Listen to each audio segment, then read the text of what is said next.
नमस्कार मंडळी, माझ्या यूट्यूब चॅनलमध्ये तुमचं मनपूर्वक स्वागत आहे। आज आपण बनवणार आहोत साधी सिंपल दोडक्याची चटणी। त्यासाठी मी दोडके स्वच्छ धुवून कट करून घेतलेले आहेत।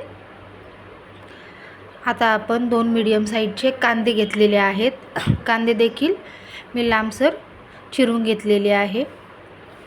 चिरून पाकळ्या त्याचे सुटे सुटे करून घेतलेले आहे।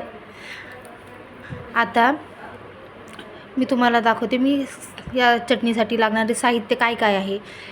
दोडके, मिरची, थोडीशी मिरची मी भाजून घेतलेली आहे, शेंगदाणे, खोबरे आणि लसूण। कढईमध्ये मी तेल टाकलेलं आहे। आता हे दोडका परतून घेणार आहे। दोडका छान लालसर होईपर्यंत आणि थोडंसं मऊसर होईपर्यंत छान परतून घ्यायचं आहे।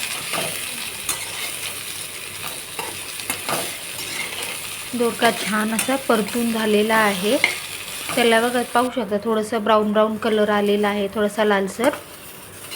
आता ते दोडकं सगळं काढून अजून थोडंसं तेल टाकून आता त्यामध्ये हे सगळं साहित्य टाकून घ्या। मिरची, शेंगदाणे, कांदा, थोडंसं लसूण, खोबरं आणि अद्रक देखील टाकलेलं आहे।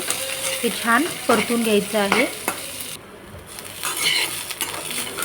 छान परतून झाल्यानंतर ते देखील काढून मिक्सरच्या भांड्यात टाकून घ्यायचं आहे।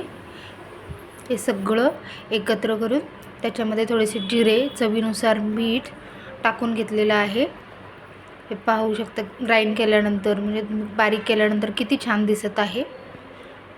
अशी साधी सोपी सिंपल आपली दोडक्याची चटणी तयार आहे। माझी रेसिपी तुम्हाला कशी वाटली नक्कीच कमेंट करा आणि माझ्या चॅनलला सबस्क्राईब करायला विसरू नका। थँक्यू।